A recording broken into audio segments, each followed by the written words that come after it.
안녕하세요. 저는 40대 홀몸입니다. 날이 좋아서 아들이랑 가까운 공원으로 소풍을 다녀왔다가 저녁 늦게 컴퓨터를 켜봅니다. 제 사연도 소개가 되면 좋을 것 같아서 올려보려고 해요.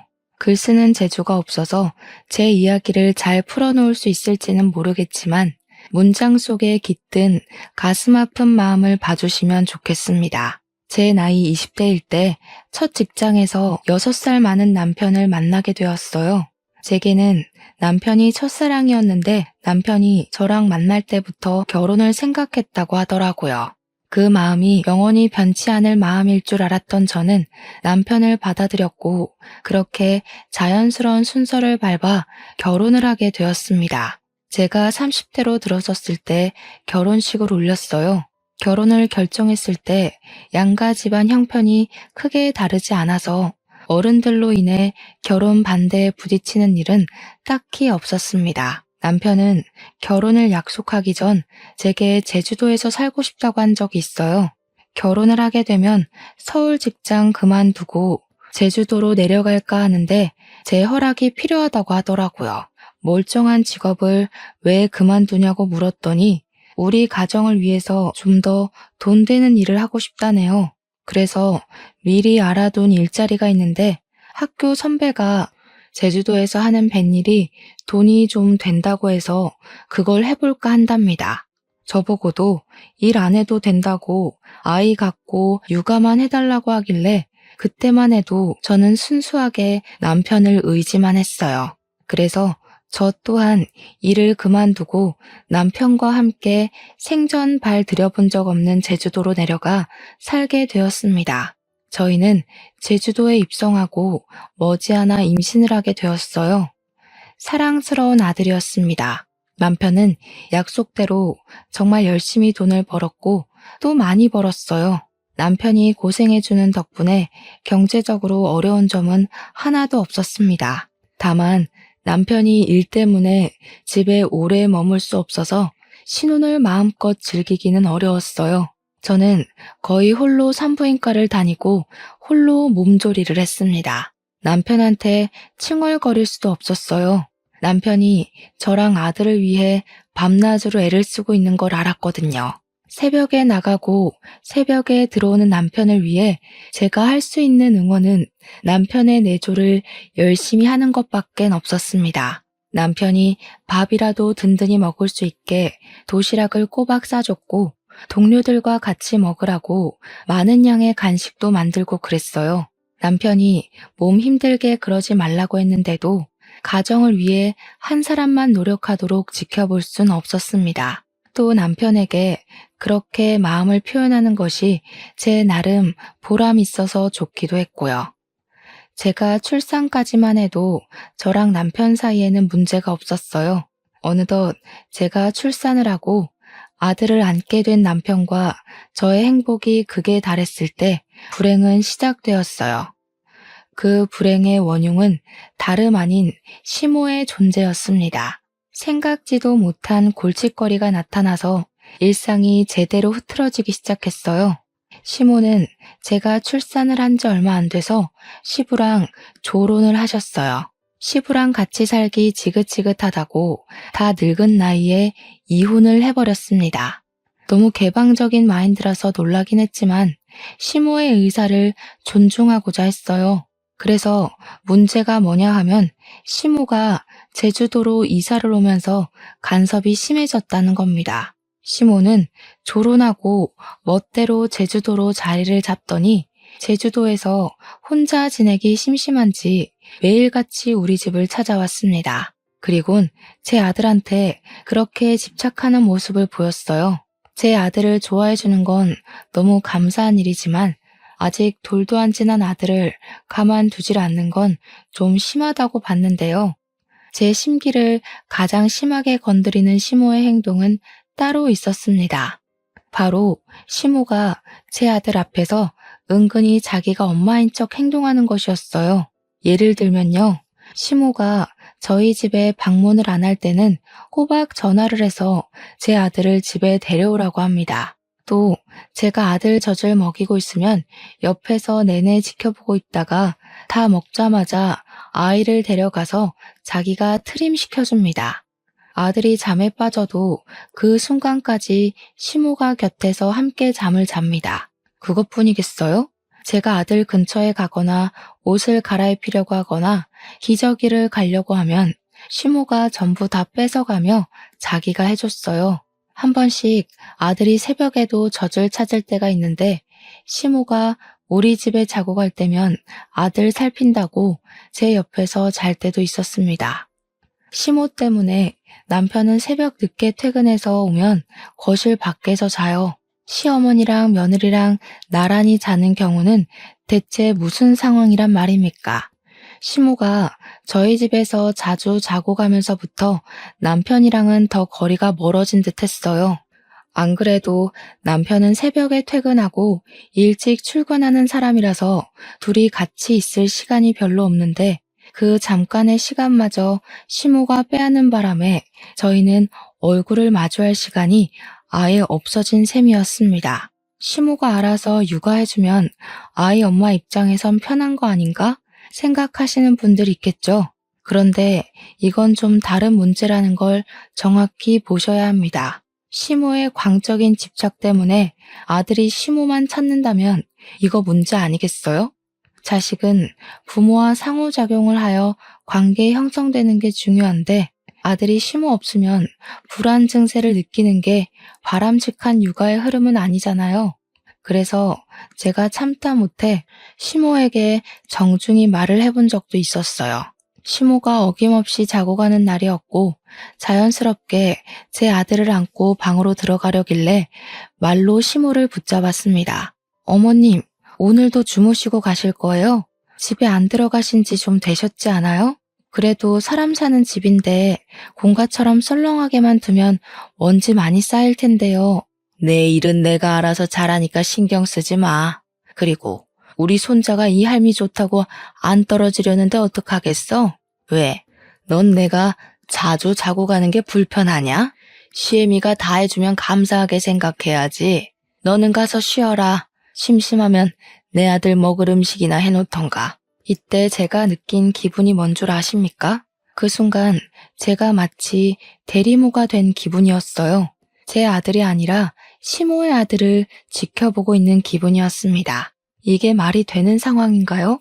아이를 봐주는 것도 한두 번이지 제가 일을 안 해서 충분히 애를 볼 수 있는데 아들 근처도 못 오게 하니까 갈수록 스트레스가 쌓였어요. 시모랑 안 맞는 부분이 있다고 바로 성질부터 내는 며느리는 없잖아요.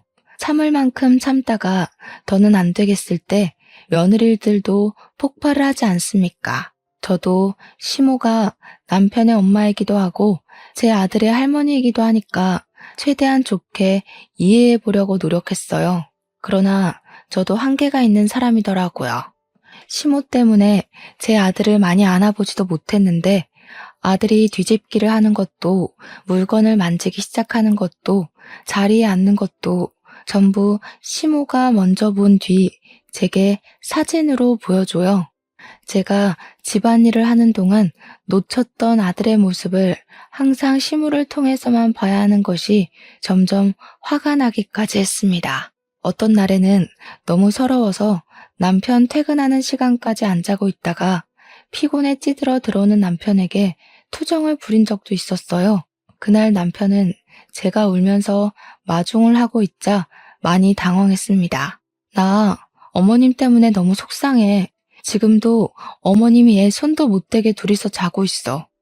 왜 어머님이 나랑 아들 사이를 갈라놓고 가운데서 자냐고. 계속 이대로 지내야 되는 거면 나 못 견딜 것 같아. 당신이 어머님한테 말 좀 해주면 안 돼? 그랬어? 알았어. 내가 엄마한테 잘 말해볼게. 아마 엄마는 당신한테도 도움될 거라 생각하고 그런 걸지도 몰라. 내일 내가 엄마랑 대화해 볼 테니까 울지 말고. 남편도 그 부분에 대해서 문제를 느끼긴 했었는지 제게 굉장히 미안해했고 제 눈치를 봤습니다. 그날 밤은 저를 다독여주느라 자는 시간을 조금 빼앗기기도 했어요. 그게 미안해서 저도 조금 자고 일어나 남편이 좋아하는 음식으로 도시락을 준비해서 출근을 보냈습니다. 남편 말대로 남편이 시모한테 말은 해본 것 같았어요. 하지만 남편은 시모의 드센 성격을 이길 만한 위인은 못 되는 사람이었습니다. 시모는 오히려 제게 냉담한 태도를 보이면서 이전과 다를 바 없게 행동했어요. 불만이 있었으면 나한테 직접 말을 하지 그랬니? 그리고 내가 앞으로 살면 얼마나 더 산다고 손자 조금 안고 있는 걸로 그렇게 불만을 가져야겠어? 나 죽으면 네가 실컷 끼고 살 아들이잖아. 그 몇 년도 못 참아주니? 네 아들이기 전에 우리 아들 핏줄이니까 할미인 나도 손자랑 가까이 지낼 권리가 있는 거야. 그건 네가 애 엄마고 해서 간섭하면 안 되는 거라고. 그런 말이 아니잖아요. 어머님께서 제 아들한테 친근한 할머니 돼주는 건 감사하죠. 근데 문제는 어머님께서 아이 엄마인 제가 해야 할 몫까지 다 뺏어간다는 거예요. 아들이 저를 낯설어하는 지경까지 됐다고요. 애 엄마로서 이 정도 속상한 마음은 표현할 수 있는 거잖아요. 누구나 내 자식은 내 품에서 크게 하고 싶은데 어머님 관심은 너무 과하세요. 기가 막히네. 애 봐줬다고 작작하라는 사람은 또 처음 본다. 시끄럽고 나는 내 방식대로 손자 사랑해주는 것뿐이니까 더 이상 말 마라. 시모는 제 불평을 들어줄 생각이 없어 보였습니다. 남편한테도 저렇게 말했을 것이 분명해 보였어요. 사실 순한 남편한테 부탁하면서도 시모를 설득 못 시킬 거란 예측은 살짝 했었습니다. 시모가 독불장군처럼 시부 쫓아내는 거 보세요. 여지가 얼마나 드셌으면 남자가 쫓겨날까요? 그래도 시모가 제 아들한테 나쁜 짓 하는 건 아니니까 한 번 더 참아보려고 했습니다. 시모가 세상이 없기 전까지는 계속 보고 살아야 되는데 심각한 갈등을 만들고 싶진 않았거든요. 저도 조금 욕심을 낸 부분이 있다면 젖 먹일 때는 시모가 없는 곳에서 먹이려고 대놓고 말씀드렸어요. 그랬더니 시모가 저를 째려보면서 얼굴에 불만을 한가득 품었지만 도끼를 품고 덤벼들진 않았습니다. 그 덕에 아들과의 유일한 시간을 마련했는데요. 당황스럽게도 생각지도 못한 문제가 생겨버렸어요. 아들이 하루하루 지날수록 시모랑 더 안 떨어지려고 하더라고요. 이젠 정말 시모가 엄마라도 되는 듯 잘 때 시모가 없으면 엉엉 울기 시작했습니다. 제가 안아주면서 달래도 목청 나가라 울부짖어요. 그러다 시모가 안아주면 울음 뚝 그치고 골아 떨어집니다. 그것 때문에 시모는 더 우리 집에서 지냈어요. 아들이 시모한테 전적으로 몸을 맡기면서부터 제가 당당하게 나서서 아이 엄마의 권리를 주장하기가 애매해졌습니다. 그렇다고 아들 좋을 대로 내버려 두기엔 저는 여전히 시모의 육아 방식이 마음에 안 들었어요. 시모는 제 아들이 자다가 조금만 뒤척거리면 그 기척에 일어나서는 아들 살피면서 말을 걸었고 기저귀 살피면서 아들의 잠을 깨웠고 잠에 깨면 무조건 분유를 먹여서 재우곤 했어요. 이러다 제 아들 수면질이 다 망가지고 우식증까지 올까봐 갈수록 걱정되더라고요. 더 이상 참는 게 힘들어서 저는 결국 시모에게 또 한 번 불평을 드러냈어요. 지난번엔 불평뿐이었다면 이번에는 불평을 담은 어떤 선포였죠. 어머님, 이제부터 제 아들은 제가 돌보고 싶은데요. 어머님이 도와주시는 거 감사한데 저 어머님 도움 필요 없어요. 그리고 똑똑히 좀 아세요. 손자랑 아들은 다른 거예요.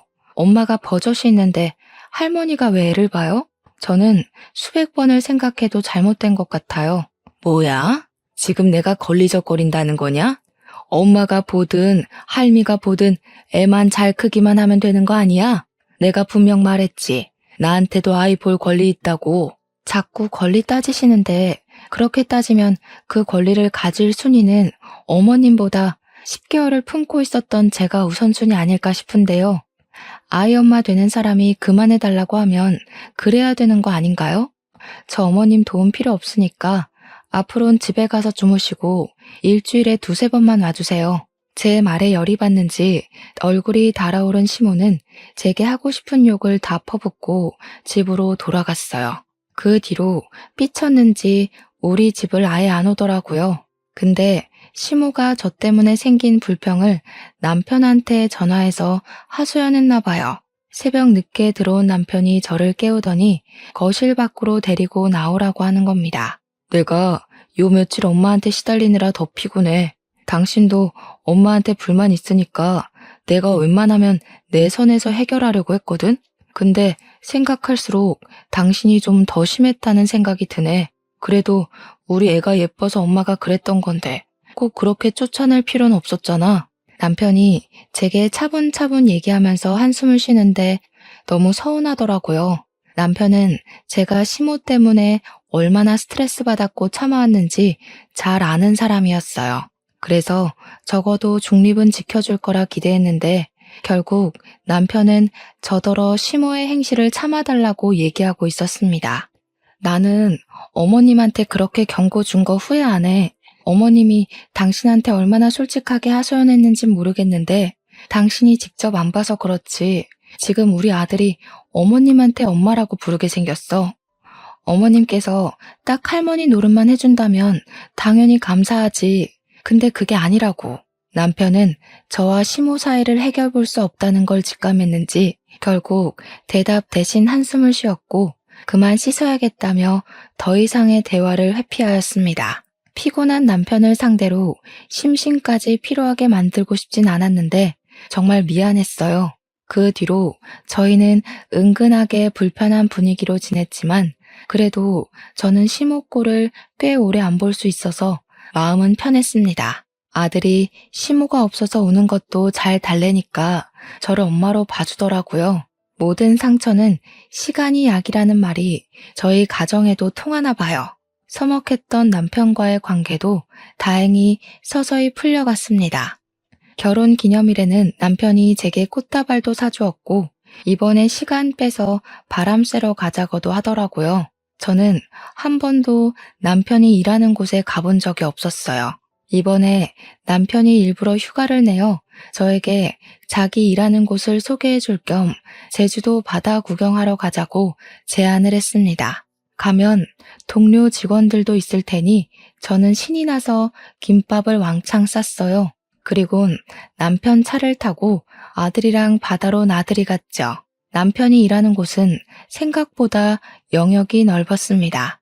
일하시는 분들도 꽤 많았고 생각보다 젊은 분들도 많았어요. 주로 남편 또래가 가장 많았던 것 같아요. 이제 막 돌진한 아들을 데리고 갔더니 미혼남, 기혼남 할 것 없이 남편 동료들이 제 아들을 정말 많이 예뻐해 주었어요. 남편 안 닮고 저 닮아서 다행이라는 농담도 해주었죠. 그렇게 한참 남편 동료들에게 김밥 대접하면서 눈으로 바다 구경을 했는데 남편이 우리 아들 배 태워주고 싶다고 다녀오겠다고 하더라고요. 저는 원래 무슨 이동수단이든 멀미를 잘해요.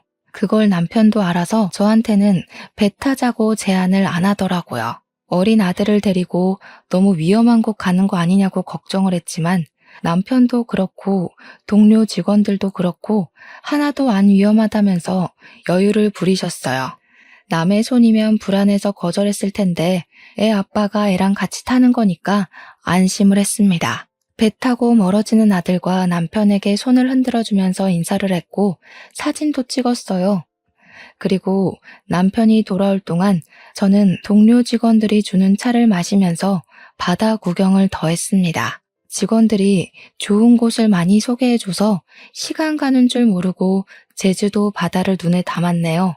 그리고 저는 몇 분 뒤, 저는 세상에서 가장 큰 비극을 맞게 되었어요.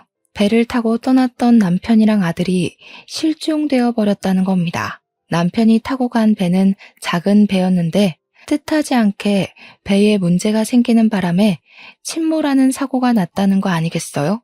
그 소리를 듣자마자 바로 주저앉아 버렸습니다. 주변 사람을 붙잡고 거짓말하지 말라고 몇 번이나 사실 확인을 하였어요. 사람들이 하는 말을 믿지 않고 싶어서 계속 부정만 하였는데 얼마 뒤에 해양경찰이 나타나고 난리인 겁니다. 그제야 저는 남편과 아들의 사고를 실감했어요. 안 돼요. 우리 아기 좀 살려주세요, 선생님들. 우리 남편이랑 아기 좀 데려와 주세요. 무사하다고 말 좀 해주세요, 제발. 정말 심장 박동이 헤아릴 수 없을 만큼 미치게 뛰면서 정신을 못 차렸습니다. 저 진심으로 바다에 뛰어들 수 있을 것 같았어요. 남편이랑 아들이 어떻게 됐는지도 모르는데 마음 놓고 앉아만 있을 수 없겠더라고요. 제 가족이 없으면 저 또한 아무것도 아닌 사람이라 생각했거든요. 그래서 기다리지 못하고 무작정 선착장으로 달려가면 직원들이 저를 붙잡아 말리면서 괜찮을 거라고 달래주기도 했습니다. 정확히 남편과 아들이 어떻게 됐는지 듣기 전까지는 지옥이 따로 없었어요. 1분이 1시간처럼 느껴지는 그곳에서 저는 하염없이 눈물만 흘렸습니다. 할 수 있는 게 없었거든요. 그렇게 나중에 들려온 소식은 배는 건졌으나 남편이랑 아들은 찾을 수가 없다는 비보였어요. 그리고 저는 그대로 숨이 넘어가 기절을 해버렸죠. 다시 눈을 떴을 때 제 곁을 지키고 있던 사람은 남편 동료 직원 한 분과 시모였어요. 응급실이었는데 동료 직원분이 먼저 제가 의식을 찾은 걸 목격하고는 급히 간호사를 부르러 갔습니다. 그러자 시모가 뒤늦게 제 얼굴을 마주했는데요. 단단히 화가 난 얼굴이더라고요. 아직 입술이 떨어지기도 전인데 시모가 제 머리채를 먼저 잡아버리는 바람에 저는 억소리를 내고 말았어요. 네 년이 감히 내 아들이랑 내 손주를 죽여? 염치도 없이 왜 깨어났어? 그냥 이대로 너도 죽어버리지. 뭐하러 다시 살아나냐고. 너 같은 게 엄마냐? 너 같은 게 와이프야? 가족들 다 죽여놓고 무슨 낯짝으로 너만 살아나? 시모도 남편과 손자의 실종 때문에 충격이 큰 것 같았습니다. 그 모든 걸 제 탓하면서 머리채를 잡고 흔들었어요. 저는 시모 덕분에 그 끔찍했던 비보가 꿈이 아닌 사실이란 걸 다시 자각했죠. 시모는 모든 걸 제 탓하고 싶었을 거예요. 저도 남편과 아들을 잃은 게 제 탓이라고 생각을 했기 때문에 시모한테 반항도 못했습니다. 시모가 소란을 피우자 임직원들이 다 달려왔고 주위 환자들과 보호자들이 시선을 보냈어요. 시모는 그대로 직원들에 의해서 쫓겨났습니다. 저는 눈을 뜨자마자 다시 숨 넘어갈 듯 눈물을 흘렸어요. 동료 직원이 제 흥분을 진정시켜주면서 곁을 지켜주었는데 동료 직원분 아니었으면 무슨 도구든 찾아내서 극단적인 선택을 해버리지 않았을까 싶습니다. 응급실에서 겨우 정신만 차리고 나서 귀가를 했어요. 그때까지도 동료 직원분이 함께 해주었죠. 그날 이후로 제 머릿속이 시끄러운 것처럼 저의 환경도 180도 엉망으로 변해버렸어요. 완전 화가 난 시모가 우리 집에 하루가 멀다 하고 들이닥쳤거든요. 집에 와서는 저에게 손찌검을 하고 물건으로 두들겨 패고 우리 집 가구를 부수고 난동을 부렸습니다. 그러면서 저더러 나가 죽으라고 저주를 퍼부었어요. 저더러 사람 목숨 앗는 귀신이라고 부르기도 하더군요. 시모는 저 때문에 아들이랑 손자 잃었다고 원망을 그렇게 많이 했습니다. 말했다시피 맞다고 생각했어요. 그래서 처맞으면서도 변명 못했고 덤벼들 수 없었습니다. 나 때문에 남편과 아들이 죽었다는 거 완전히 아니라고도 못하니까요. 그저 모든 게 제 탓이니 시모 말대로 처맞고 세상을 뜨고 싶기도 했네요. 저는 그렇게 울면서 제주도에 틀어박혀 시간만 보냈습니다. 아직 남편과 아들의 시신을 찾은 것이 아니기 때문에 혹시나 구조되진 않을까 기다렸어요.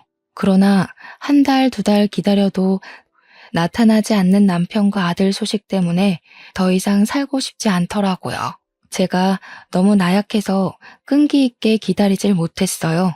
그래서 어느 날 새벽 저는 바닷가로 향했고 바닷속 어딘가에 있을지 모를 남편과 아들을 생각하면서 몸을 내던지려고 했습니다. 그런데 그때 저를 막아준 사람이 있었는데요. 바로 남편 동료였습니다. 마침 새벽 근무였나 보더라고요. 남편 동료는 남편이 사고 난 당일에 저를 가장 적극적으로 말리고 위로해줬던 사람입니다. 그는 기절한 저를 응급실에 데려가 주었고 깨어날 때까지 곁을 지켜준 사람이었으며 또 응급실에서 자해를 할 뻔했던 저를 구해준 사람이기도 했어요. 아직 확실한 소식도 안 났는데 이렇게 약한 생각하면 어떡해요? 왜 죽으려고 하는 건데요? 남편이랑 아들 살아 돌아올 때까지 이 악물고 버텨야지. 나만 어떻게 그래요? 남편이랑 아들은 숨도 못 쉬고 바다 안에 있을 텐데 어떻게 나만 잘 자고 잘 먹고 사냐고요. 그냥 죽게 두세요.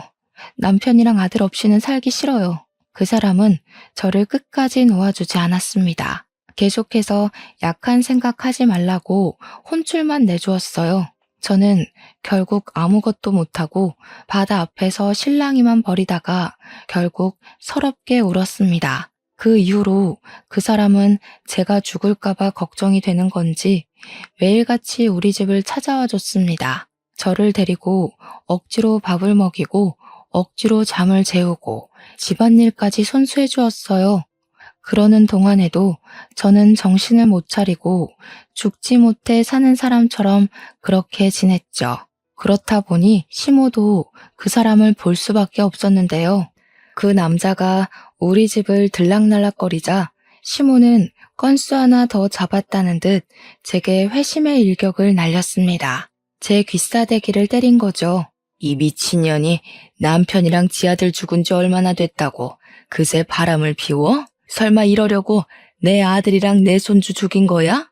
저는 시모의 원망을 받는 것이 한편으로는 남편과 아들을 잃고도 목숨을 부지하고 있는 죗값을 받는 것 같아서 묵묵히 당해주기만 했습니다. 시모에게 폭언을 듣고 손찌검을 당할 때면 제 안의 죄책감이 조금 누그러지기도 했거든요.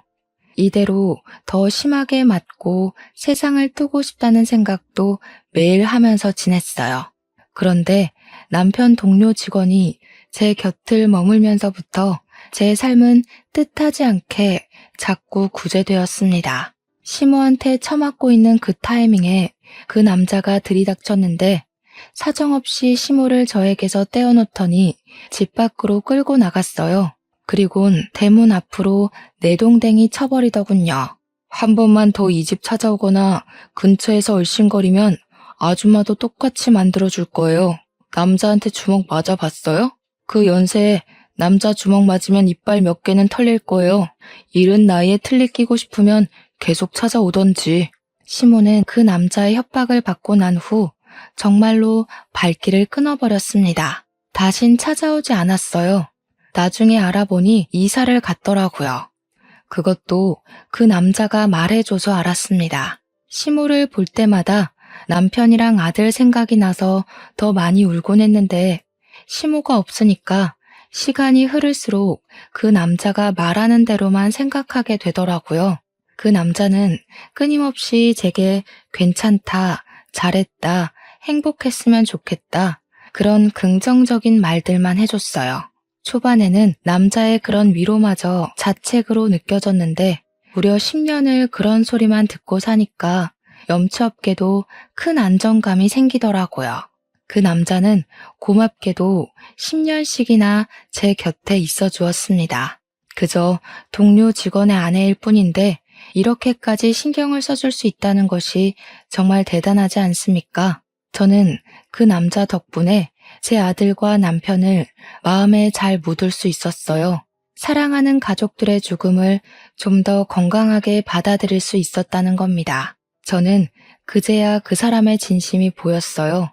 자기의 삶 일부를 포기하고 그 시간을 저한테 쏟아준 것이 큰 은혜라고 생각했습니다. 너무 고마워서 10년이나 지나서야 그분께 감사 인사를 전했네요. 진수 씨 덕분에 제가 어떻게 살아가야 될지 알게 됐어요. 늘 고마웠는데 이제야 인사드려서 미안해요. 나 이제 괜찮으니까 앞으로는 진수 씨 인생 살았으면 좋겠어요. 제가 진수 씨 시간을 너무 많이 뺏은 것 같아요. 본의 아니게 제가 그 남자의 발목을 잡고 있었을지도 모른다는 생각도 들었어요.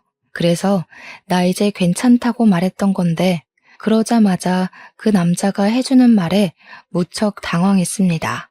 그분이 제게 이날이 오기만을 기다렸다고 하면서 진심을 고백하는 겁니다. 저를 좋아한다고 했어요. 생각지도 못한 고백이라서 당황스러웠습니다. 그러나 저 역시 그 사람에게 많이 의지했고 그 사람의 고백을 받는 순간 저 또한 마음이 있다고 느꼈어요. 10년 만에 처음으로 두근거렸거든요. 얼떨결에 저는 그 사람과 재혼을 약속하고 말았어요. 얼마 만에 기쁜 소식인지 행복한 기분을 느낀 제 스스로가 너무 어색하여 어안이 벙벙했던 걸로 기억합니다. 저는 그 남자가 이끌어주는 대로 재혼 준비를 조금씩 해나갔어요. 그런데 그 과정에서 정말 심장이 벌렁거릴 만큼 뜻밖의 반전이 일어났습니다. 재혼을 위해 호적을 정리하려고 서류를 떼러 간 날이 있었는데요. 그때 그 서류를 보고 뭔가 이상함을 감지했어요. 제 아들이 주민등록 말소만 된 상태였고 사망신고는 안 되어 있더라고요. 심지어 남편까지도 말이죠. 남편과 아들의 시신은 끝내 찾지 못했지만 그렇다고 사망신고가 안 되어 있을 줄은 몰랐습니다. 이걸 이상하게 여긴 저는 바로 지금의 예비신랑에게 보여줬어요. 그걸 본 예비신랑 역시 저처럼 수상함을 느끼고 바로 경찰에 신고해서 상황을 알아보게 했습니다. 그렇게 다시 연락 온 경찰은 놀랍게도 제 아들이랑 남편이 살아있다는 말을 해왔어요. 믿을 수 없어서 저는 몇 번이고 되물었습니다. 그러니 경찰이 착실하게 대답을 해주었는데 남편이랑 아들이 서울에 있다고 하더라고요. 저는 잊고 있던 과거의 상처가 떠오르면서 또다시 눈물이 비집고 올라왔고 숨을 가쁘게 쉬었습니다. 예비신랑이 저를 잘 보듬어줘서 후들거리는 두 다리를 지탱할 수 있었어요. 저랑 예비신랑은 그렇게 남편이 있다는 서울로 올라갔습니다. 서울은 정말 오랜만에 방문하는 거였어요. 결혼하고 나서 한 번도 와보지 않았거든요. 어쨌든 저보다 침착했던 예비신랑을 뒤따라 헤매지 않고 움직일 수 있었습니다. 그렇게 찾아간 주소는 웬 아파트의 주소였어요. 그때부터 남편 살아있다는 건 말이 안 된다는 불신과 정말 살아있으면 어떻게 해야 하나라는 긴장이 상충하면서 두근거리기 시작했습니다. 만약 진짜 살아있었다면 왜 나한테 연락하지 않은 건지 그것도 한편으로는 궁금했어요. 남편을 직접 두 눈으로 확인하기 전까지는 사실 안 믿는 쪽으로 마음이 기울어 있긴 했어요. 저희는 복잡한 심경으로 메모에 적힌 호수로 가서 초인종을 눌렀습니다. 얼마 뒤 웬 모르는 여자가 내다보았어요. 여자가 저희를 모르듯 저희도 그 여자를 몰라서 무슨 말부터 해야 하는지 순간 말문이 턱 막혔습니다. 그러자 그 뒤로 누구냐며 금세 따라붙는 목소리가 있었는데요. 얼굴을 보지 않아도 얼굴이 떠오를 만큼 익숙한 목소리더라고요. 그리고 그 의문의 남편은 바로 얼굴을 내비쳤습니다. 놀랍게도 그는 10년 전 죽은 줄만 알았던 제 남편이 맞았어요. 너무 놀랐습니다. 놀란 건 저뿐만이 아니라 남편도 마찬가지인 듯 했어요. 남편 또한 저를 보는 안색이 바뀌는 걸 보니 저를 알아보는 것도 같았습니다. 남편이 정말로 살아있었다니. 남편을 보자마자 가장 먼저 든 의문은 어떻게 였습니다. 제가 남편과 아들을 얼마나 기다렸는데 둘을 기다리면서 얼마나 지옥 같은 시간을 보냈는데 이렇게 살아있을 거면 연락을 해줬어야지. 기억을 잃은 것도 아니면서 대체 왜 멀쩡하게 살아있으면서도 연락을 안 했는지 이해가 안 되었어요. 그러다 놀라서 얼어붙어 있던 남편이 의문의 여자 보고 여보라고 하며 급하게 문을 닫으려고 할 때 저는 남편의 마음을 다 알아버렸습니다. 남편의 재혼, 그것이 멀쩡하게 살아있었음에도 10년간 잠적을 했던 이유인 것 같았어요. 저는 문 닫으려는 남편의 멱살을 잡으면서 문 안으로 비집고 들어갔어요. 당신이 죽은 줄 알고 내가 몇 년을 울었는데 어떻게 이렇게 멀쩡히 살아있을 수가 있어? 도대체 무슨 짓을 한 거야? 설마 새 살림 차리고 싶어서 죽은 척 했던 거야? 왜 이러세요? 사람 잘못 보셨습니다. 이거 주거 침입인 거 몰라요? 경찰 부르기 전에 나가라고. 남편은 뒤늦게라도 시종일관 모른 척하며 부인으로 보이는 그 여자를 방에 보내려고 했습니다. 그러자 그 여자가 상황의 심각성을 눈치챘는지 한마디 내뱉더라고요. 당신 전처 죽었다고 하지 않았어? 이분이 당신 전처되는 분이야? 익사사고로 죽었다더니 설마 거짓말이었어? 익사사고라. 남편 재혼녀의 말로 인해서 우선 남편이 저를 속였다는 것은 증명이 되었어요. 그러고 보니 남편이 제 도장을 마음대로 훔쳐가 멋대로 이혼 서류에 도장을 찍은 줄도 모르고 있었네요. 어처구니가 없어서 저도 더 따졌습니다. 익사사고로 연기한 건 당신 아니냐고 소리를 쳤죠. 그러자 남편은 저한테도 해명하고 지 부인한테도 해명하느라 완전 반정신이 나가 있었어요. 저를 모른 채 하는 건 금세 포기를 했는지 저를 시한폭탄 대하듯이 밖으로 밀어내더라고요. 밖에 나가 있으면 다 설명해준다고 말이죠.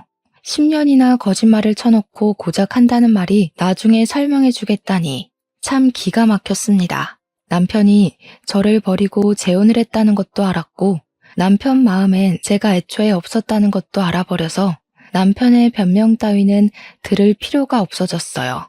다른 거 다 쓸데없고 저는 당장 제 아들을 눈으로 확인하고 싶었습니다.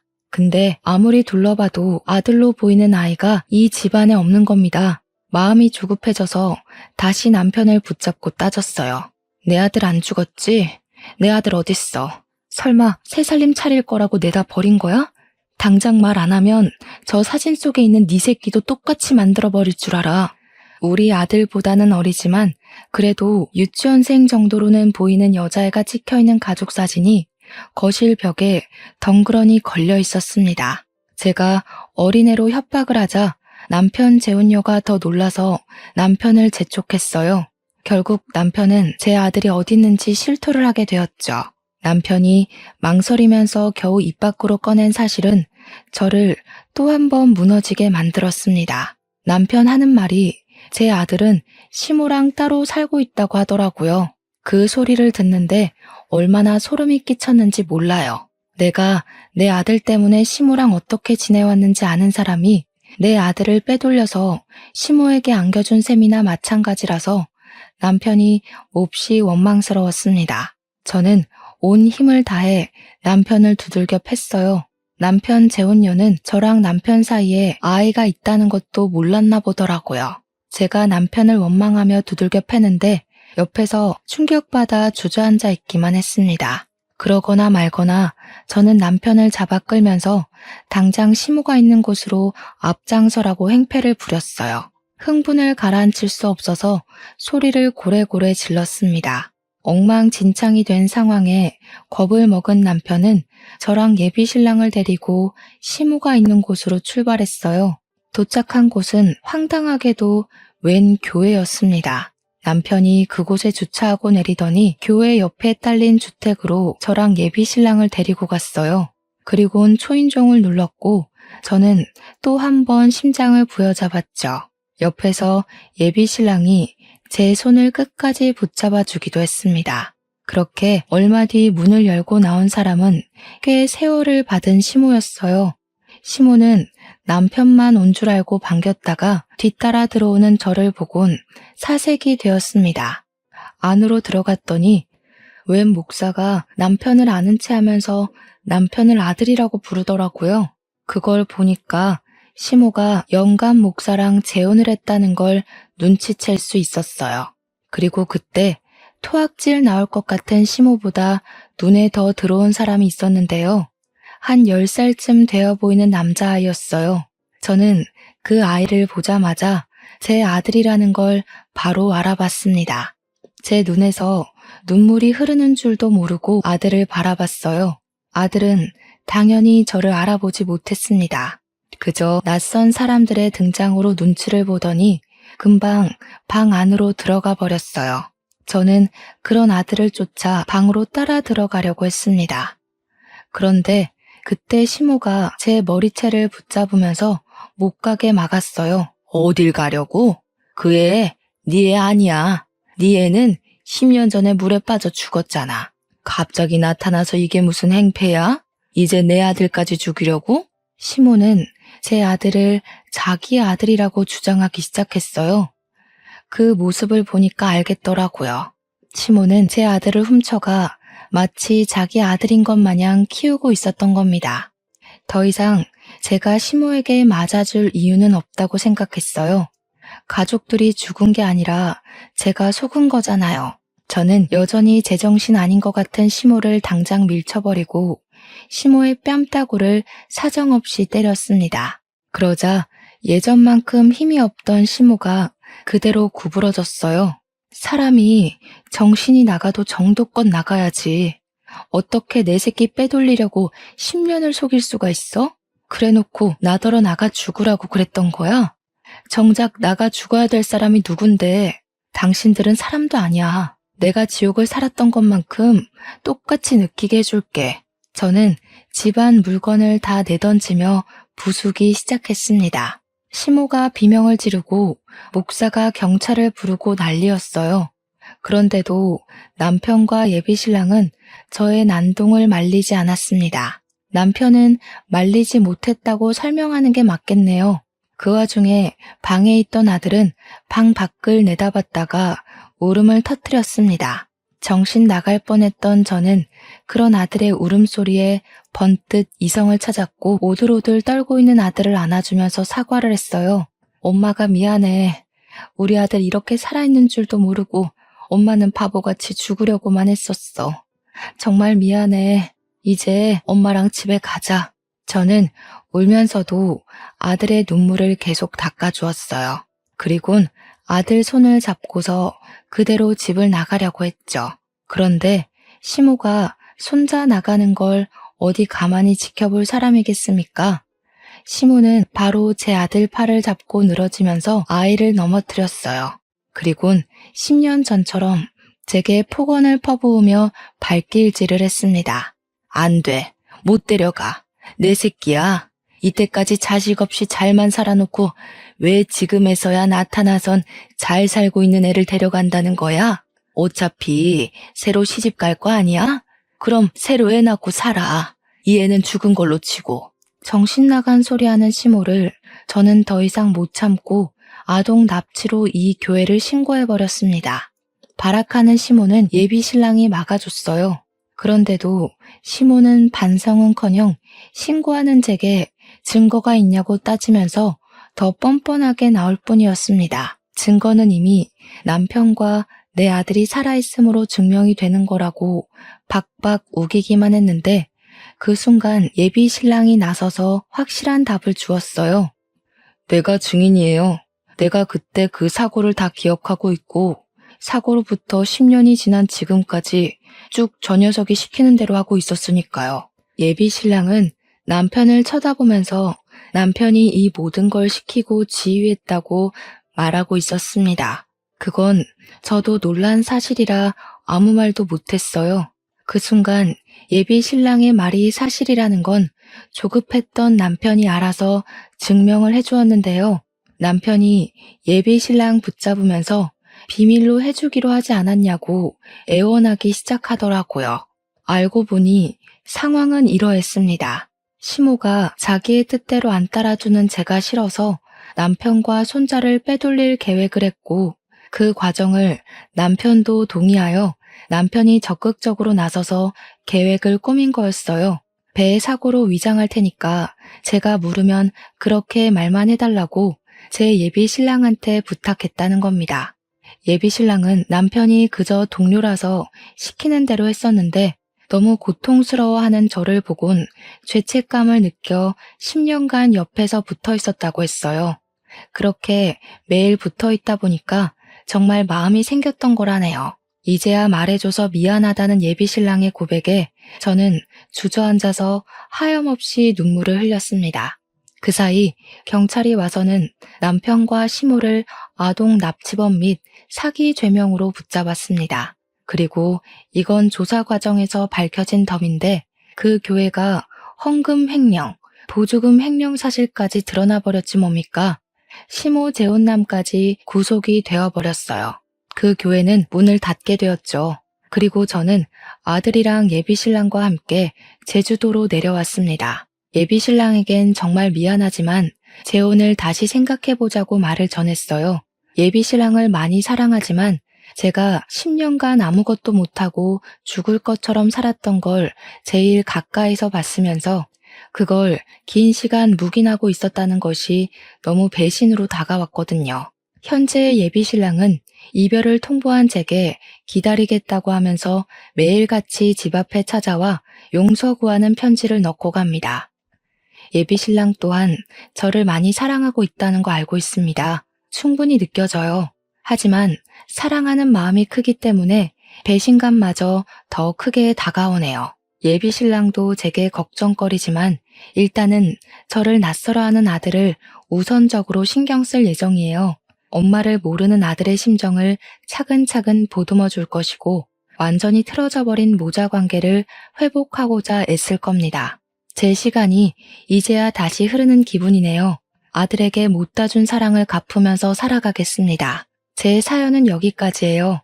들어주셔서 너무 감사드려요.